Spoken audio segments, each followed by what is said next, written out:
Welcome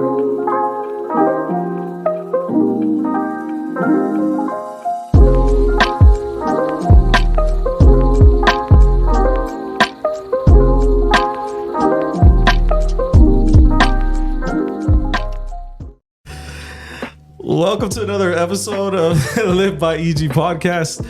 I'm Jacob Lauren, worship pastor here at Encounter Grace Church. With me today is the man, the myth, the legend, Seth Rico. What's going He's on, back. Man? What is going on? It's like that Eminem song. Guess who's back?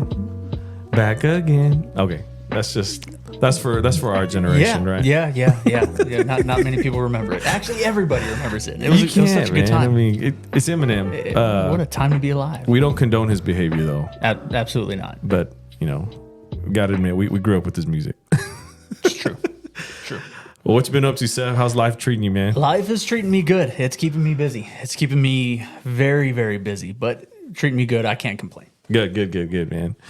Well, today, I'm really excited about today's episode because we're going to be talking about something interesting. I know it's a conversation that you and I have had in the past, and I don't know, what would you call this topic? You know what?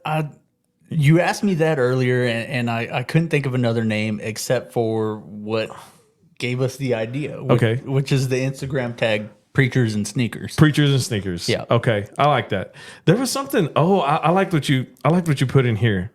Sanctified Sneakers and Crypto Christians. Yeah, that was one of the top. I was playing with that title, and I didn't know if that went a little too hard in I like on that. him. So I mean, just so we don't get tagged by his IG page. Shout out to Preachers and Sneakers IG page, by the way, because this is a lot of the content that we're going to talk about today is actually from their page. But we're going to call this Sanctified Sneakers and Crypto Christians. I like that. That's pretty good.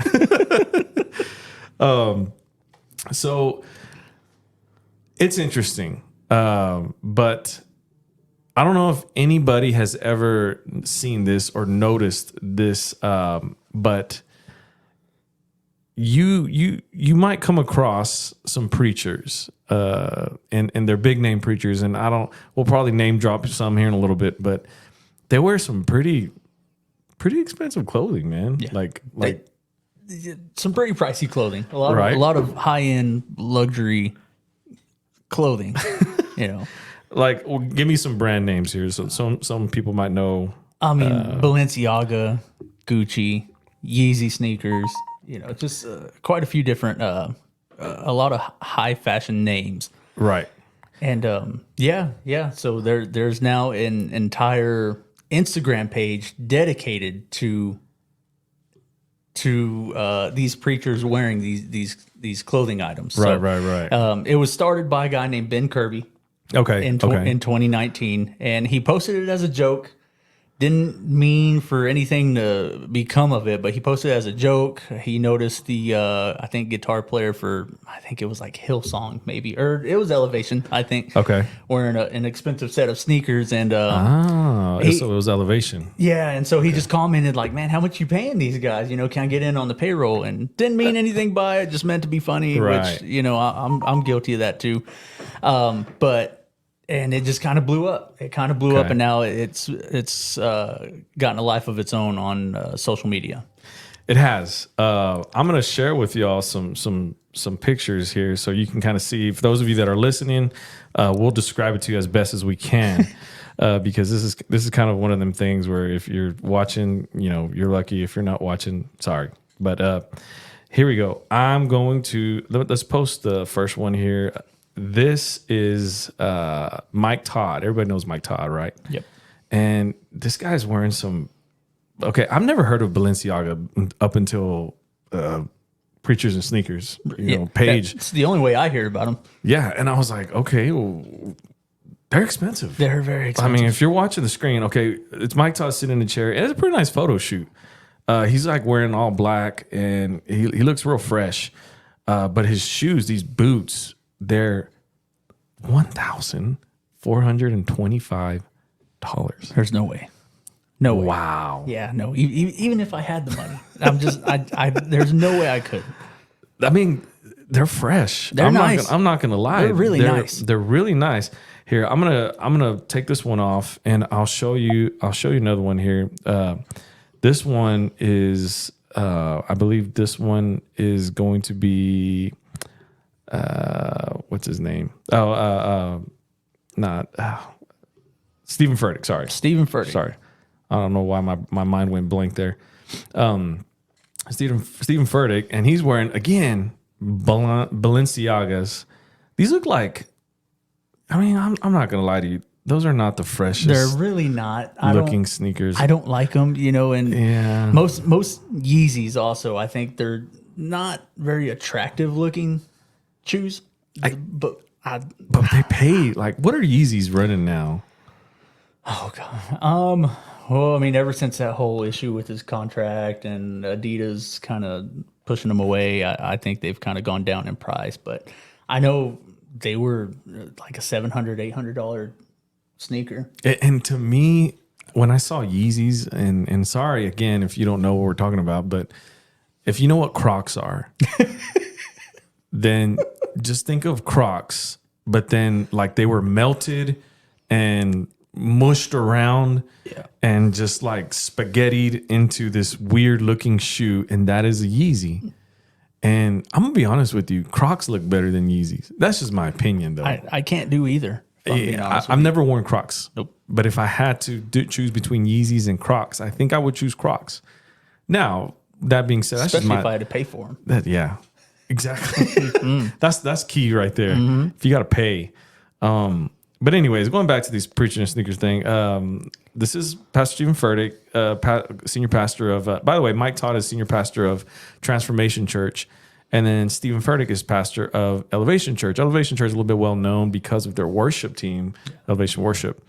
We do a lot of their worship songs here at Encounter Grace, and they're great. And yeah, so that's Stephen Furtick wearing these weird black sneakers that they're called Balenciagas. And I'm not a fan of them.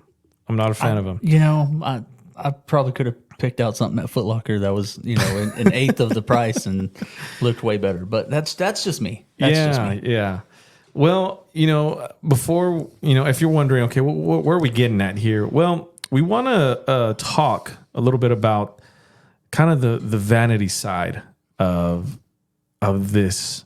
I had this really good conversation with my wife. We were talking about this, and she was like, well, put yourself in their shoes and ask yourself, would you, if you were pastoring a really big church, and let's say they were paying you, close to six figures, maybe they were paying you six figures, and you had this multi-million-dollar book deal, you wrote a book. She goes, I know that you wanted Air Jordan 1s. And I'm like, yeah, I mean, I'm a typical Jordan fan, and I do want the red and black Chicago's retros. They run about $1,500 right now, give or take, depending on what website you look at. And I said, yeah, I think I would buy I would buy me a sneaker. Now, with that being said, I did tell her, I was like, I just don't know if I would feel okay doing that with where the money's coming from.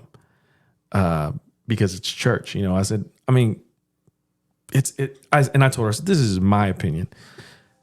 I said, when you become a pastor, you don't really have aspirations of being rich. It's kind of like being a teacher. Okay. And I can vouch for that because I was an educator. You don't get into teaching for money. No. You get into teaching to impact lives. Yep. Right. Yep. And that's how, again, that's my view on this topic. However, I will say that if it's hard for me to say I wouldn't buy me some really nice shoes if I was in their shoes. I like the pun. You know what I mean? You like that? Pun. That was a good pun. Good pun. It just came. It just came to me all of a sudden. I don't know, man. What do you think, though? I agree with you wholeheartedly. Okay. Except, one of the things I thought of, would we, and I think criticize is a strong word for it, But would we? And I'm just going to use it anyways. Would we criticize these pastors if they did anything else? Literally anything else. You know what I mean? Yeah. Because think about it. They're really good at what they do. Yes. You know, whether you like them, whether you don't like them. Yeah, absolutely. You know, they're really, really good at what they do. Therefore, when you're really, really good at what you do, you tend to get paid well for it. Absolutely. You know, think of any other job. It can be any job, whether lawyer, architect, whatever, you know, roofer, lawn guy, you know, those guys make money, by the way. They you know, trades make good money now. But again, shout out to those guys. Shout out to the blue collar guys, you know. But if they did anything else, would we even take a second glance at them for spending that kind of money on their clothing? Not. You're right. I don't think so. But, you know, because of the position that they're in and because of who they are, do you feel like we go in on them a little bit harder than everybody else? Do we feel like we hold them to a higher standard? And is it fair to do that?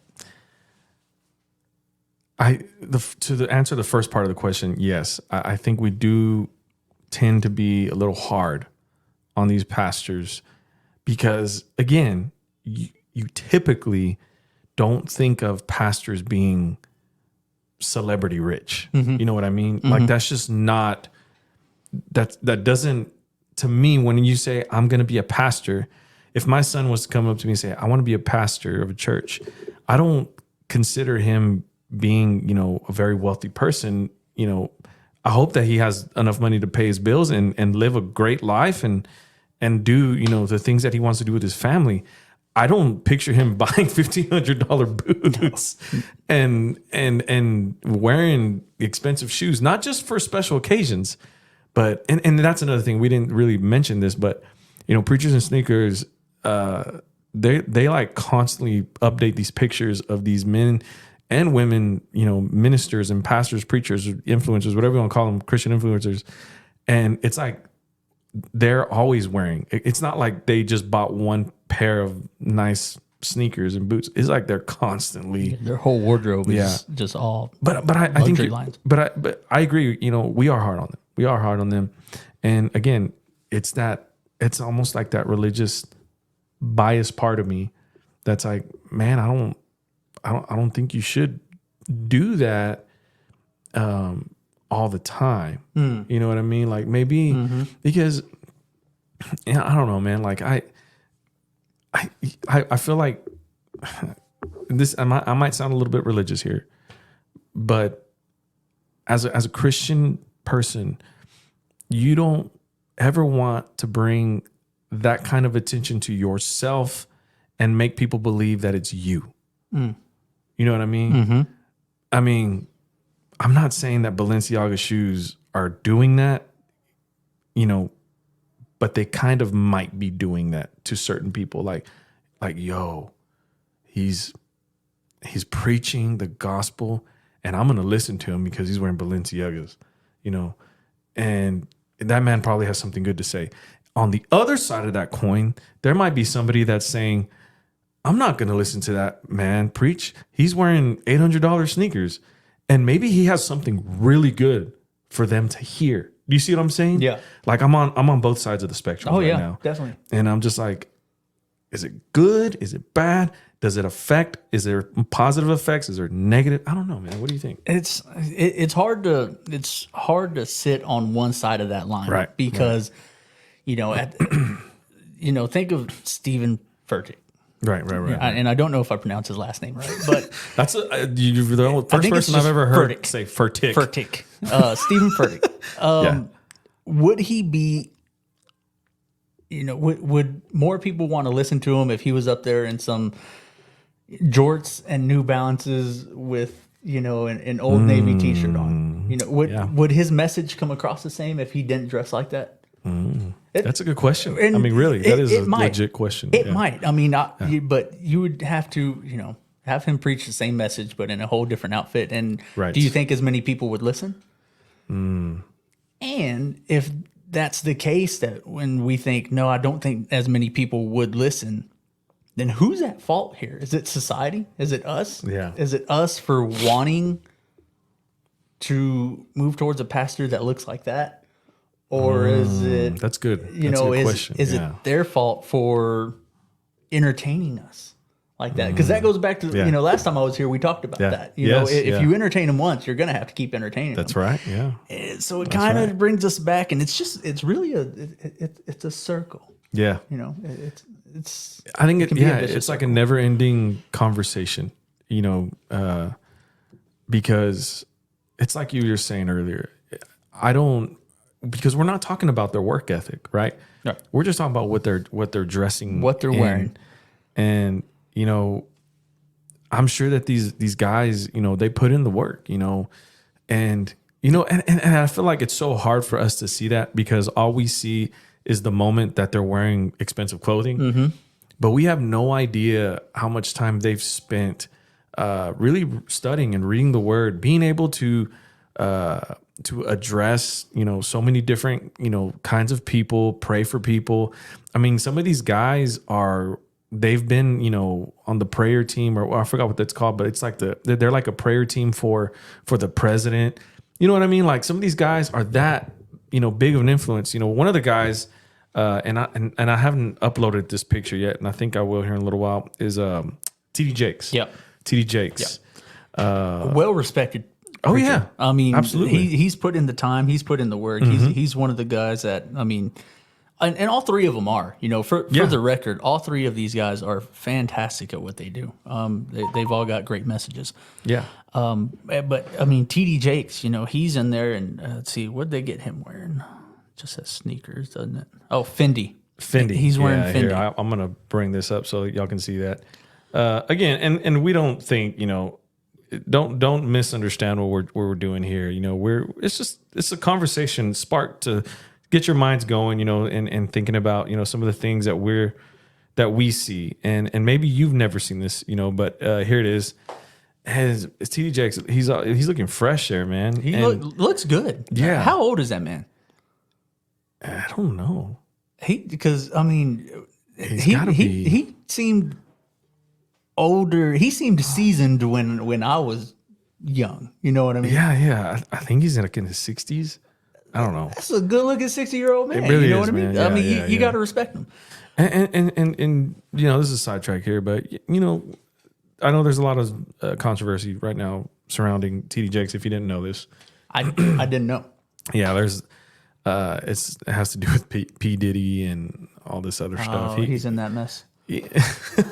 Apparently, but I feel bad for him because I think TD Jakes is just he tries to associate with people that may not be, you know, Christian per se, but I think he tries to be a light to those people. Right. And I think he just got caught up, not him, but the media kind of his name just got thrown into the pot. His name got thrown into a pot. I mean, I'm not going to sit here and talk about it. Right. You can look it up for yourself, but make your own assessments. Yeah, all I can say is just keep the pastor in prayer because that's what he is at the end of the day, and he has a big responsibility. And again, it goes to that two-way street. You know what? If his name wasn't as big as it was, do you think anybody would have cared? Probably that not. His name was next to that's P. true. Very, very true. I very don't think true.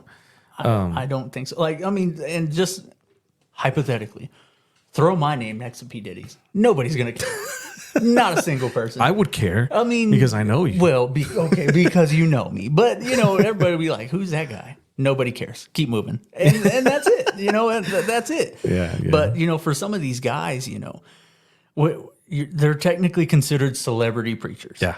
Yes. And you're right. celebrity preachers tend to fall into the mix of other celebrities. And so when you do that and you get mixed up with, you know, like I was watching a docuseries on Hillsong, you know, and, you know, that was kind of a big mess. But, you know, they got involved with, you know, Kevin Durant, Justin Bieber, and so forth and so forth. Yes. When you're at that status, when you're at that level, it's hard to not just get mixed in with all the chaos that comes with that other celebrity. So, you know, I feel for a lot of these guys. I really do. Because, you know, one minute you're just a pastor, you know, you're chasing after, you know, gaining more lives for Christ. And then the next you're starting to build a name for yourself and you get catapulted into a spotlight, and then the next thing you know, everything's just kind of a blur and you're wearing Balenciagas on your feet, and it just kind of takes off from there. So it can kind of get ugly for some of these guys. So I try to keep an open mind when I see things like this. I try to, not be quick to judge them or tell them, nah, man, you shouldn't be doing that. You can't do that, because I don't know. I mean, go old school. When a preacher would stand up in front of a Pentecostal church, but he had on, that $800 suit. Yeah. You know what I mean? Yeah. Nobody thought twice about a suit. No. It's a suit. It's a suit. You should spend a lot of money on a suit. Right. That's nice. We didn't question suits back then. No, Right? Suits fly under the radar. So they still do. You spend a lot of money on a suit, not a lot of people are going to notice. But, jeans, I think sneakers. our generation has devalued suits. I think you're right. Millennials have, like, we don't value suits anymore, man. And this is a whole nother conversation here, but I see the church. I see the modern church in the next 10 or 15 years where people aren't going to be so they're not going to be so caught up on what you're wearing. Mm-hmm. Now, with that being said, I think we always got to be presentable, right? So don't misunderstand what I'm saying. What I am saying is, I think people, and here's my thought on this is, like, if we're concerned more about how we look rather than who we are, then I think that's how we end up with a lot of fake looking Christians, right? That people that work at restaurants can't stand on Sundays at 12 o'clock and 1 o'clock, because they're like, oh, these are the people that dress and look nice, but their attitudes smell foul. You know what I mean? Like, because they don't tip or because they keep complaining, blah, blah, blah, blah. And it's like, man, that's so terrible. Like, it's real bad. We put on a facade. It's like we literally put on the same, we look the part and we play the part for Sunday morning. And then we take that part off as soon as we just lights, camera, loosen action. up that tie, and we loosen up the belt a little bit, and now we're back to being, the old person that we were. And it's like, man, we take all this energy and time with how we look. I think we should be more focused on, what Jesus is focused on, which is our hearts. Yep. You know what I mean? Yep. And again, I'm not saying that dressing up is wrong or dressing down is bad, or vice versa. I think what I'm trying to say is, I wish we can get to a place in the church where we're not worried about those things. Yep. You know what I mean? Where this doesn't even exist. It doesn't even exist. It's not even an issue. Even for me, like when Brittany asked me that question, and she was like, babe, ask yourself, would you buy those $1,500 shoes if you had the money? And I was like, the truth came out. Like, I was like, I would. But why? Why? Mm-hmm. Why? You know what I mean? mean? Do we want them because of their $1,500? Maybe it's because the value's so high that we can walk around saying we're. If they were $10 at Walmart, would we still want those? No. And well, shout out to Walmart, by the way, because I buy my clothes from Walmart. I'm not above Walmart. Okay. Really good t-shirts. They do, and quality stuff. Target has gotten expensive, and so Walmart is looking more and more good. Target's been expensive. It has been expensive. Yeah, ever since they blew up as Target. Why did they blow up? I thought I was the only one that called it that. No, absolutely not. Yeah, no, Target's been expensive. Yeah. All I went for was the popcorn. Yeah, I remember that. Mm-hmm. Do they even? Yeah, they still serve. No clue. I think they do. You don't step. I get dragged into Walmart. I mean, Target, and I like Walmart. Yeah, I think they got good stuff in Walmart. They do. No, but I think you're exactly right. We shouldn't necessarily worry and hoe about what somebody's wearing on the outside. Now, should they? Should the preachers worry about what they're wearing on the outside? I mean, should they worry about sneakers, or are they just doing it to entertain?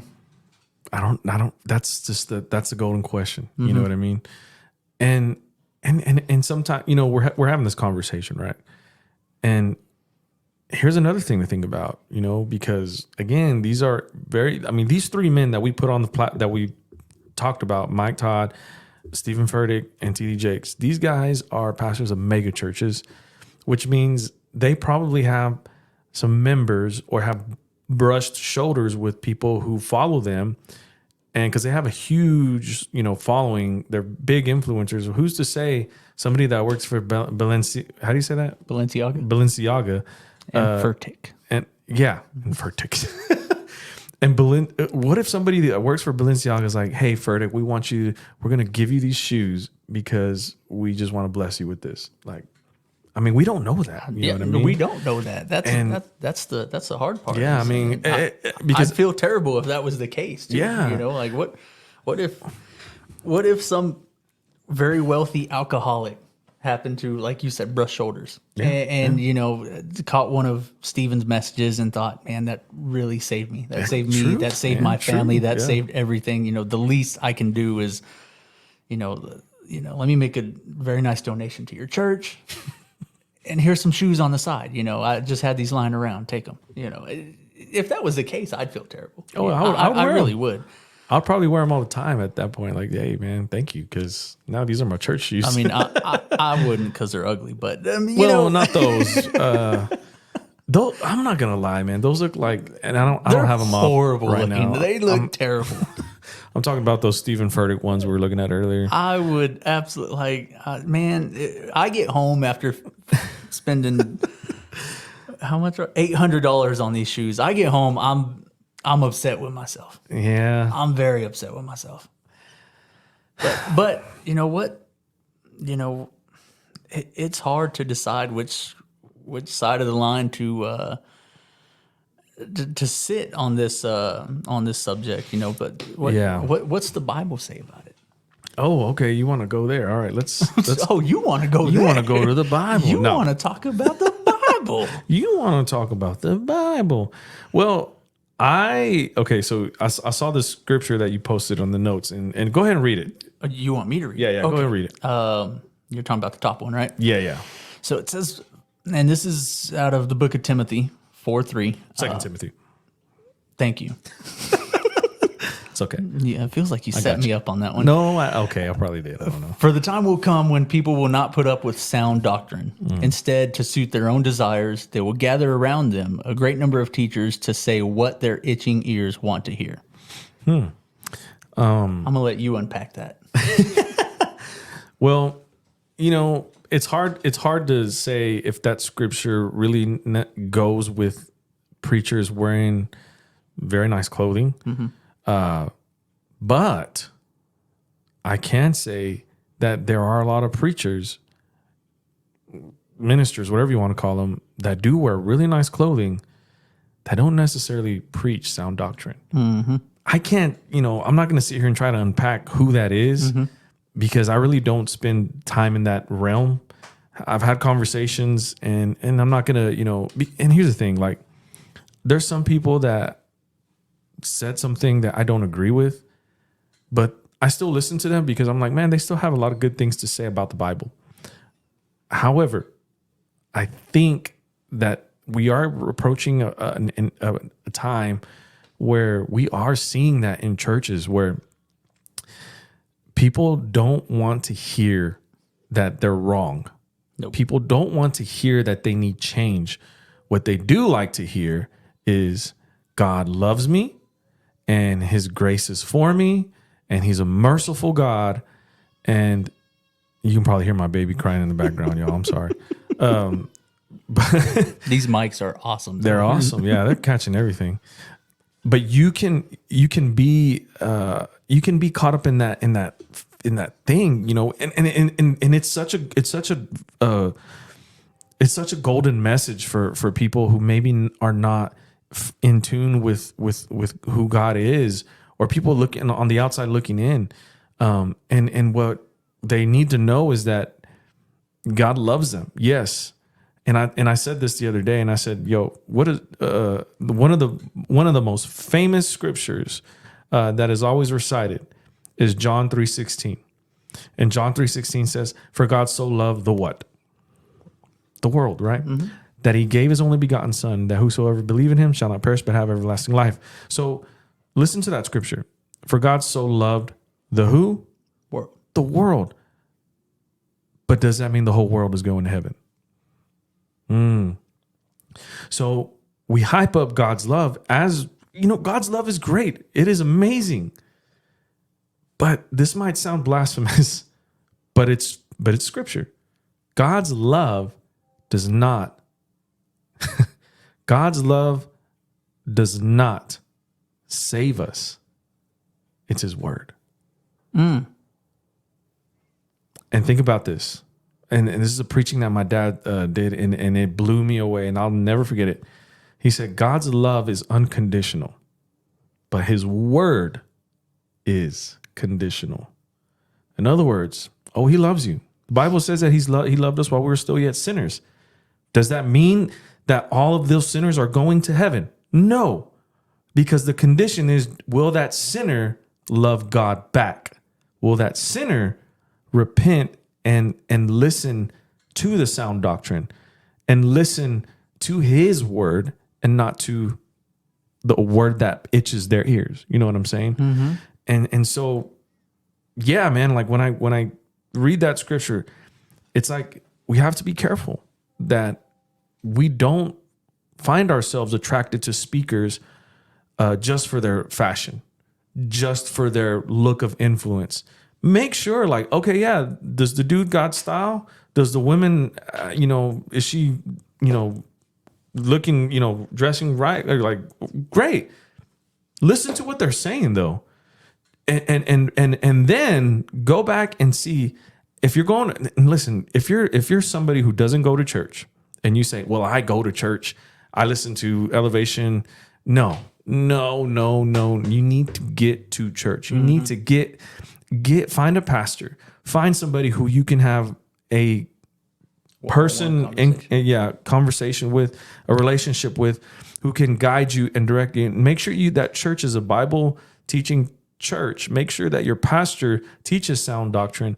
And if you're not sure if that's true, then ask yourself, have I ever listened to any of his preachings or her preachings that have convicted my heart, that have made me feel like, wow, I need to be better. I need to do better. I need to love God more. If there was never conviction, if there was never that kind of, then we got to, reevaluate, we got to reevaluate that. I want to go into some because I kind of want to do a curveball here, because I like what you, in our notes here, I like what you posted this blog here, and I'm going to post it real quick. It's, let's see here. I like what it's talking about. And since we're talking about church, it says, let's tackle an interesting question. Why has church attendance in the USA, since we're talking about church right now, dropped considerably over the last 50 years? And it says, in fact, why do we see a decline in the past few years? And then it gives us some excuses, right? COVID. We know that COVID caused a big thing with churches. Matter of fact, a lot of churches, unfortunately, shut their doors. Another thing, outside activities.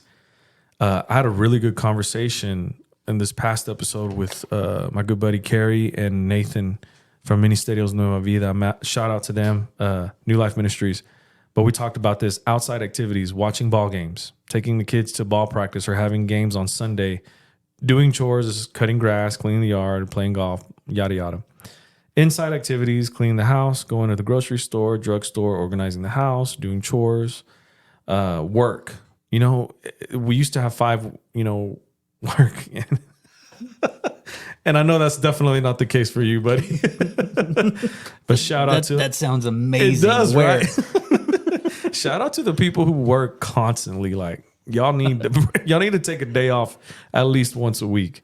But we used to have, it used to be set. I don't know if you remember this, but, things like even like Sunday, it was hard to find places that were open, right?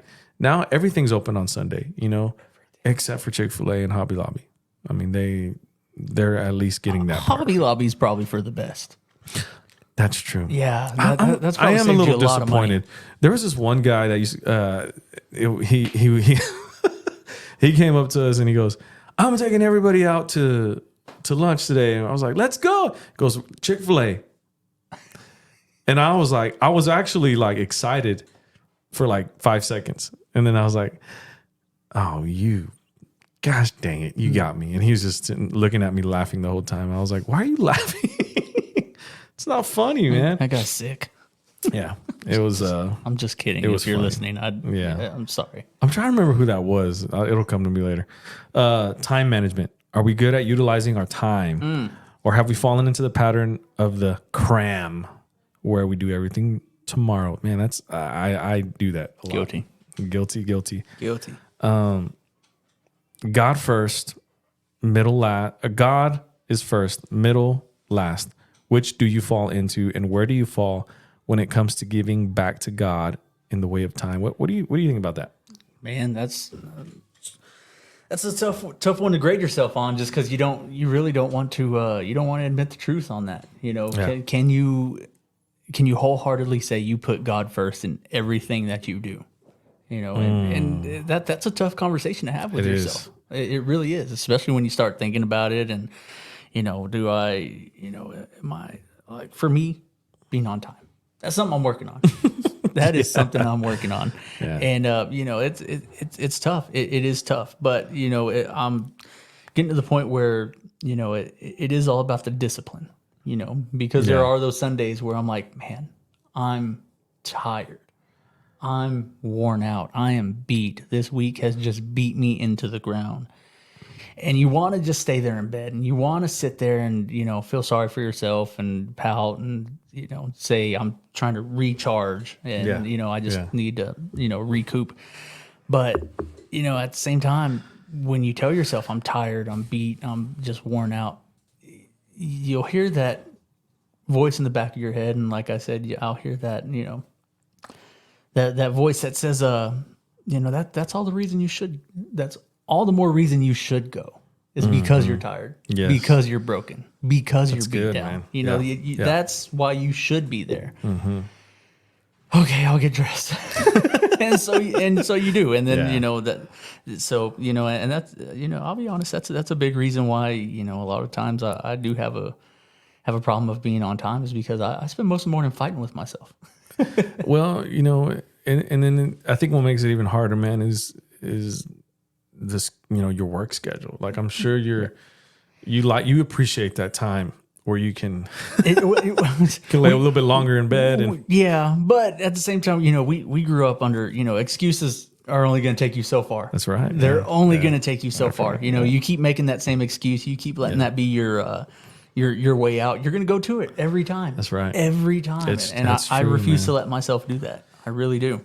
So something we're working on. We are. And when you look at, the decline of churches, I see where so many, it's okay. So I'm gonna kind of like talk a little bit. It's gonna be kind of like on repeat of what my good friend Kerry said last episode, but he was like, I didn't have a choice when it came to church. He goes, my mom was like, you can play your video games till 3:00 in the morning, but you're getting your booty to church. Mm-hmm. And I remember that one time we all stayed up all night, like the whole night, all night. And then we still went to church, mm-hmm. and we were half dead in the sanctuary because they didn't have youth class at that church, right? Nope.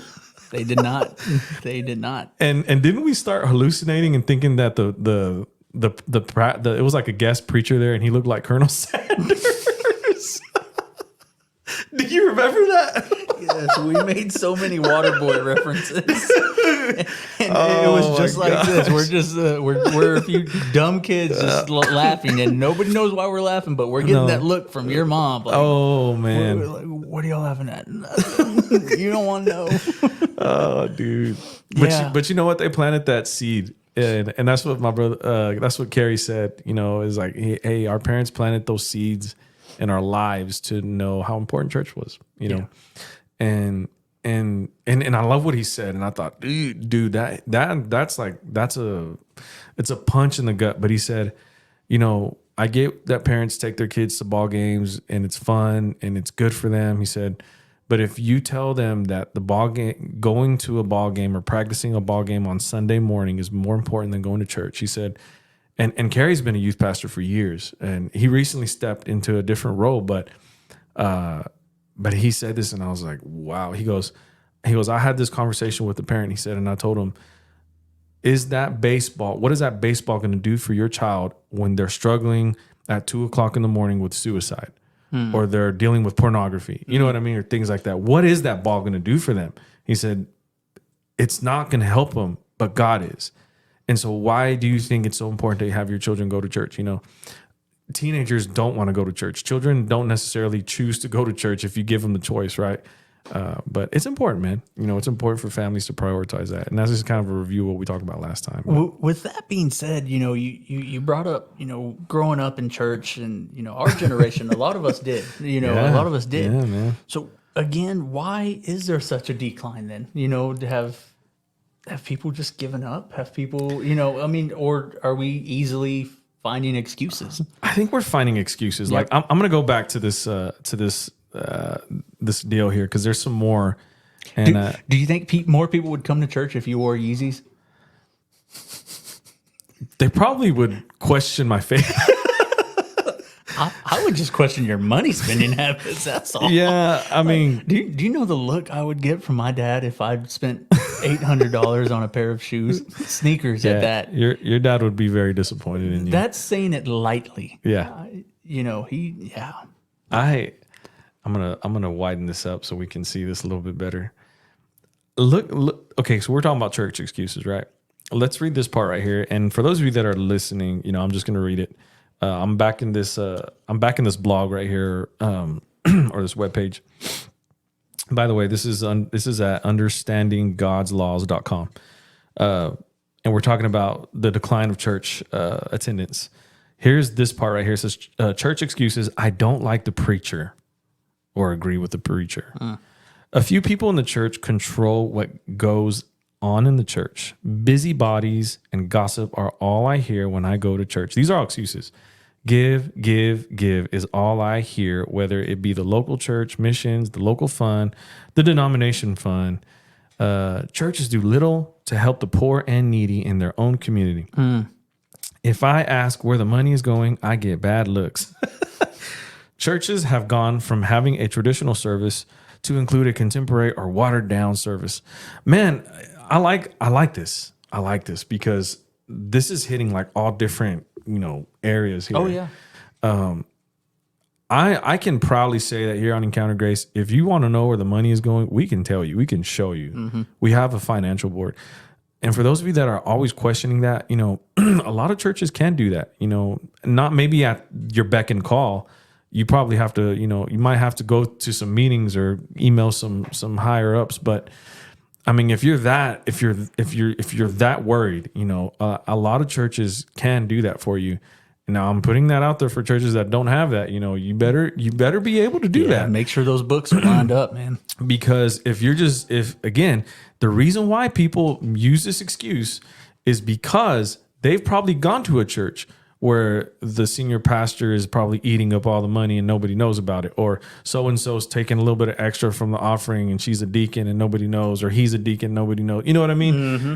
It's happened, unfortunately.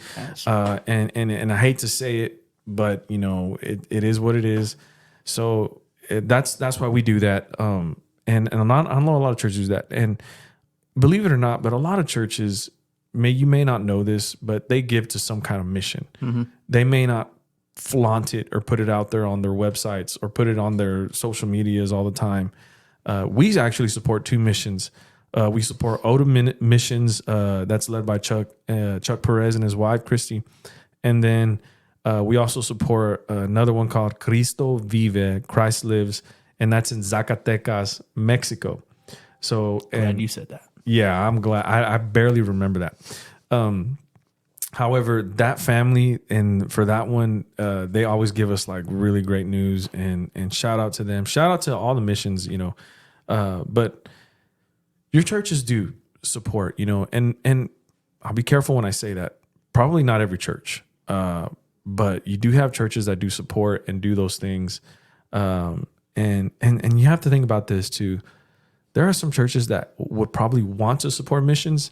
They're probably just financially not in the place to do it at the time. Right. So you can't be judgmental in that, you know. Right. And it says, give is all I hear, whether it be to the local, or we already talked about that, but give. You know, I understand there's got to be a balance, right? Yeah. You don't want to go up to people and be like, I feel like God's telling me to give you everything, give me everything in your wallet. We're not going to be that kind of church. Hopefully, you don't go to that kind of church. If you do, you reevaluate that. But God doesn't need our money. God will get His thing done with or without us. But it's to pay the bills. And to do things for our children, do things for different ministries, and to pay, certain churches have staff, pay the staff, they work hard to do what they do, to serve. So, you have to think about that. To serve and sacrifice. Yeah. I'm proud to say that here at Encounter Grace, we do also have something called the Good Samaritan Project, where we, every once a month, we try to reach out to the poor and the needy. We did it this past month, and we're going to do it again this month. Mm-hmm. And we're teaming up with South Plains Food Bank. We're going to have a food pantry. It's just God is just opening doors, and I hope that no matter what church you go to, that you take those opportunities. Shout out to Mike Servin. He was here a few episodes. Jesus Christ, that's my dude. We love you, God. I love that guy, man. I follow him on Facebook. If you don't follow him on Facebook, follow him on Facebook. Like almost every other morning he'll post, he's making breakfast and lunch for the homeless. Wow. And then he goes and he's like, are you hungry? And they're like, and then he just goes and they're probably scared because he's like, you hungry? Because he's just hyped. But then they see this love for Jesus and they're like, oh, okay. I love Mike Servin, man. And he texted me the other day and I was like, dude, I'm praying for you, man. And hopefully we can get him back on here because he lives here. Just wild. I didn't know that until you said that. Yeah, he lives here. He lives here in Lubbock, man. So interesting. And I was like, I know that's a God thing if you move to Lubbock, because Lubbock is not an ideal place to. It's not a San Antonio. We'll just say that. Okay. Shout out San Antonio. Shout out San Antonio. I love San Antonio. I think this is interesting. So I'm going to kind of skip through this because, it's talking about how some church pastors are rich and famous. They give an example. Rick Warren, he's the author of Purpose Driven Life. He has a net worth of $25 million. That's insane. That's dude. A lot of money. That is insane. That's a lot of money. Televangelist Kenneth Copeland enjoys a life of luxury. He's gotten some flack. He has his own airport next to his mansion in Newark, Texas, where he keeps his private jets. Creflo Dollar, he's got the same deal going on. He's got a $65 million jet. Everybody knows Jesse Duplantis has his jets as well. If you're in the church realm, you might know that. And by the way, not giving these guys flack for having jets. So don't misunderstand me here. It's just something to think about. Like, is it necessary or is it something that, they need, or is it a luxury? We don't know. Maybe it is. Maybe it isn't. Maybe they literally and I have heard Jesse Duplantis say this, and I thought that's legit. He goes, it actually costs him less in the long run to go where he needs to go when he needs to go. He doesn't have to. Being in a private jet, being able to go where he needs, he can get to places a lot faster. It's more efficient for his ministry, and I'm like, I do get that, because flying a lot everywhere it becomes a huge hassle. I've only flown like a few times, and I'm like, dude, this is ridiculous. Yeah, it can be nerve-wracking. So I can see and get that. So this one says, preachers getting rich from poor Americans. Televangelist Todd Kuntz has a well-worn routine. He dresses in a suit, pulls out a Bible, and urges viewers to pledge a very specific amount of money. Don't delay, he urges calmly and emphatically. Yeah, man. How do you feel about that? I think it just goes back to you and your relationship with God. If God's telling you to tithe and you to be disciplined enough to tithe, then tithe. I've learned, I'm not going to question where my money's going, it's, and you're going to think I'm crazy for comparing it to this, but it's just like when that homeless person comes up to you and says, man, can I get $5? Do you have any cash? Is there anything I could get from you. And you have cash in your pocket and you give it to them. And, somebody's thinking, oh, they're just going to use it for drugs. They're just going to use it for that's good. Whatever. Yeah. Okay, well, I had it. He asked for it. God told me to give it to him. So I gave it to him. What he does with it from there, that's beyond my doing. That's beyond my works. I can't help that. Yeah. I can't.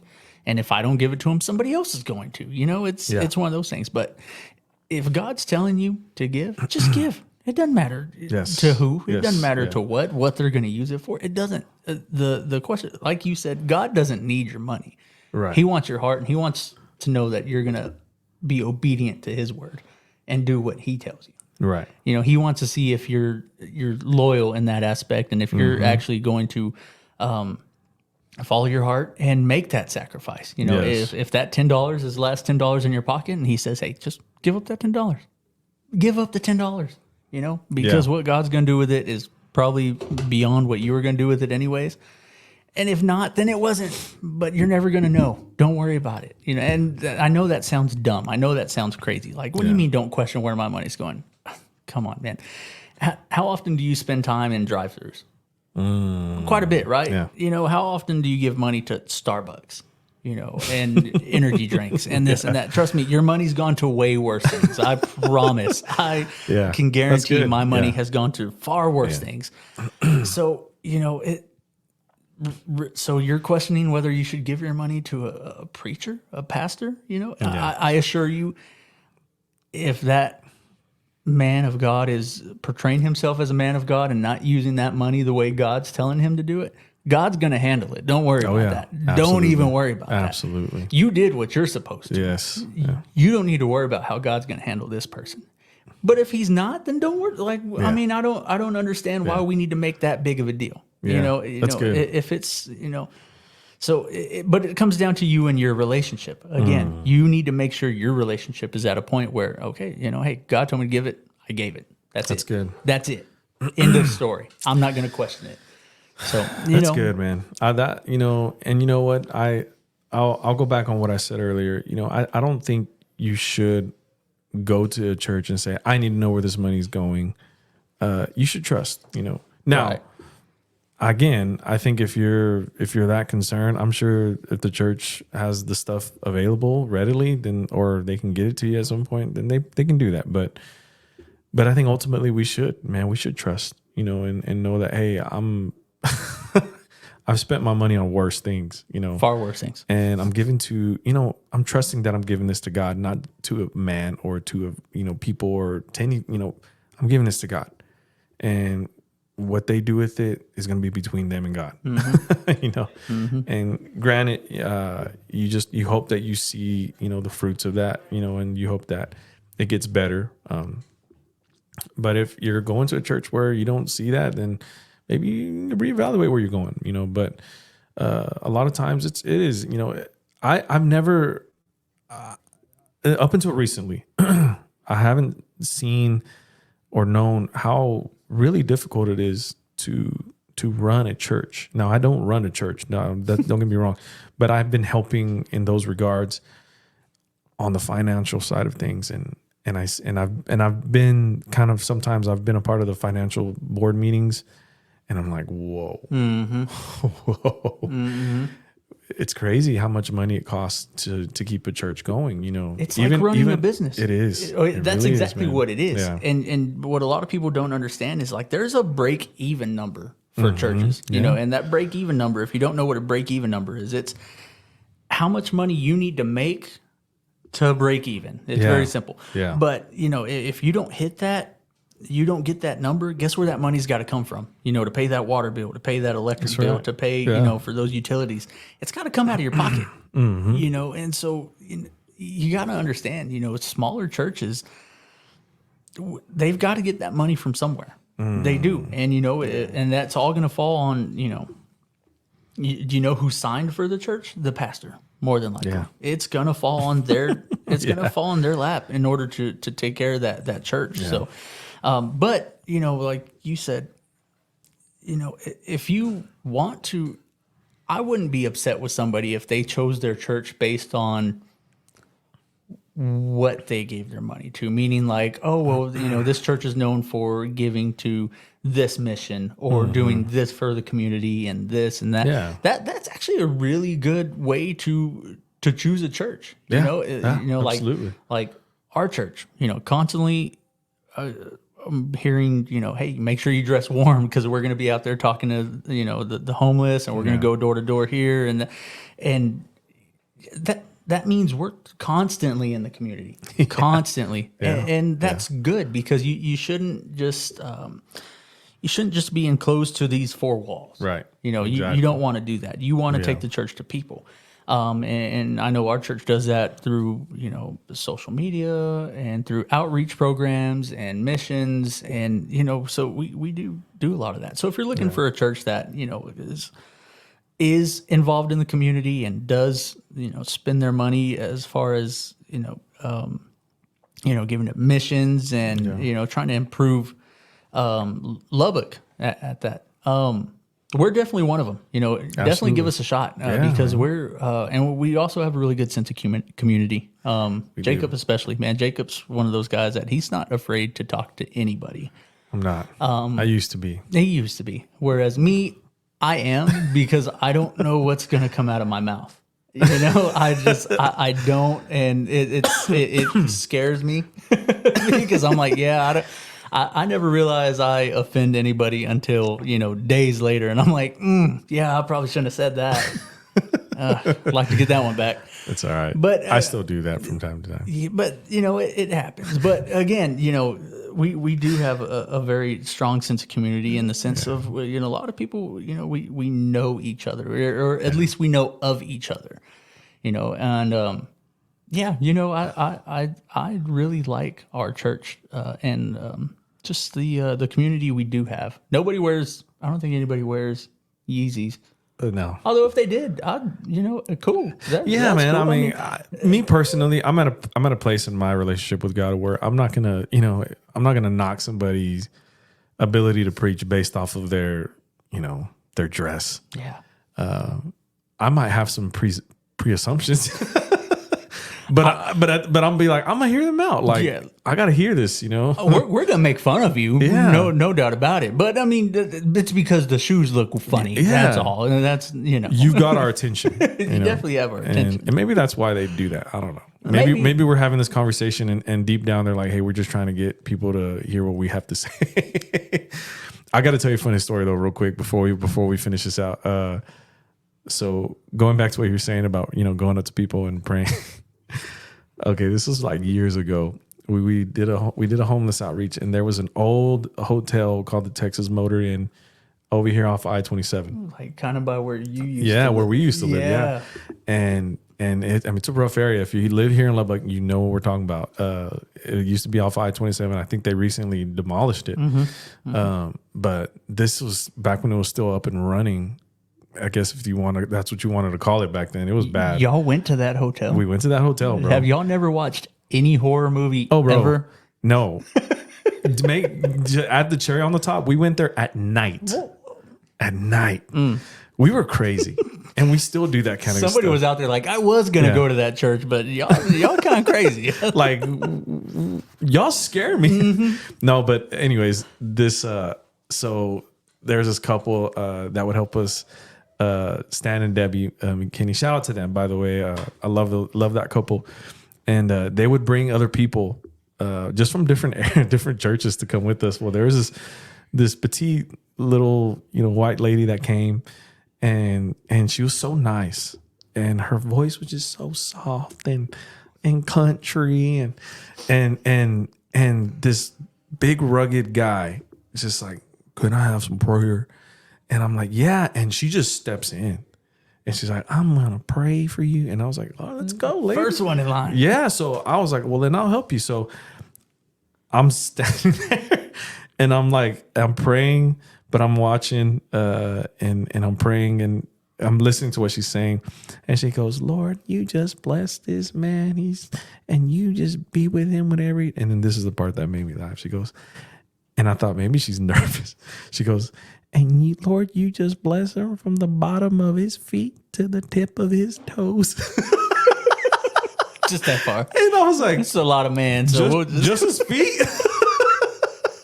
And I'm like, I think she meant the bottom of his feet to the top of his head, but she said the tip of his toes. He gets it. And dude, I remember I opened up my eyes and looked around, and I forgot who was there with me in that prayer circle, but we made eye contact.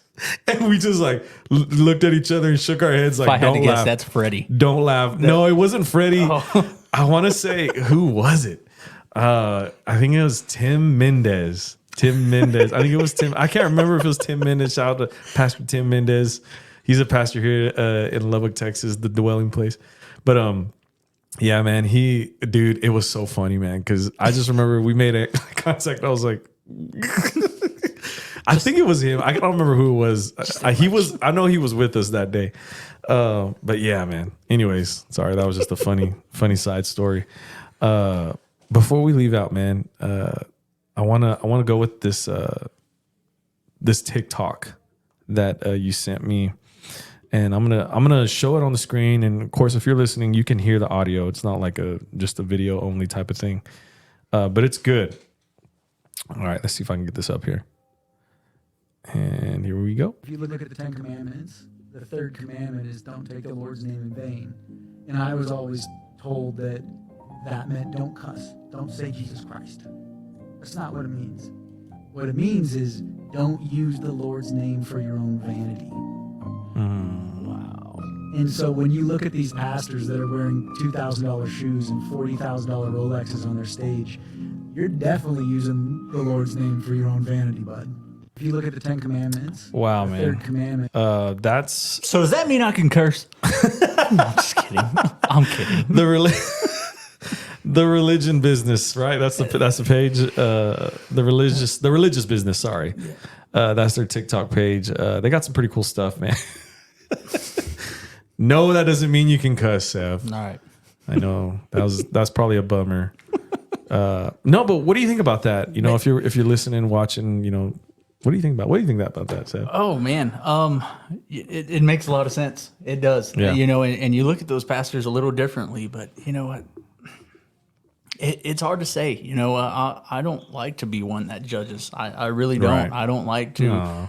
I don't like to do that to these guys because, again, I don't know the hard work and the sacrifice that these guys have made. You know, I've been guilty of spending a little more money on something that I should have as a reward for myself for sacrifice and for sticking it out. You know, so you know I don't want to take anything away from these guys because they are good at what they do, and I've heard their messages and they're really good. They're each and every one of them. You know, TD Jakes. He's so good. I mean, he's a great communicator. Yeah, man. And his books are really, really good. If you haven't read any of his books, pick one. I feel like pick one. His books make you more articulate because he's so like articulate with his words. Yeah. Like he's just, man. Wow. I just started Mike Todd's book, and you know it's interesting because I want to get more into to his mind. I want to see him as what he has on paper. Now, right. Will the book tell me anything? I don't know. That's what I'm going to find out. But I'm curious because I want to get to know these people more as a person. Right. You know, not just what social media portrays them to be. So, you know, hopefully, I don't know, you know, I'm going to let that be between them and God. You know, that is between them and the good Lord. And God doesn't need me judging these people. He doesn't need me, you know, deciding who goes where. And I don't want that job either. So that's good, man. Well, you know, to piggyback off of that, I want to close out with the scripture, and I'm glad you put it on here. It's Matthew 23:12. It says, "For those who exalt themselves will be humbled, and those who humble themselves will be exalted." Now, do we know if these men are really trying to exalt themselves with their fashion? We don't know. You know, we can't, it's like you were saying, we can't judge from this angle because, you know, if we put ourselves in their shoes, we might flash a little bit, you know. but in the bigger grand picture, you know, does it benefit the kingdom of God? We don't know. That's all it boils down to. That's what it boils down to, and it's just it's like I said, it's an ongoing conversation. But Seth, it's like a circle. It's one big circle. Love you, bud. Love you, man. We got to do this again, man. Absolutely. There's so much to unpack from this. Yeah, absolutely. Hey, man. Before we leave, don't forget to live, love, and lead by example. Thank you. I was like, you forgot. You forgot already. Gosh, dang it. All right. Love you guys. God bless. Thank you.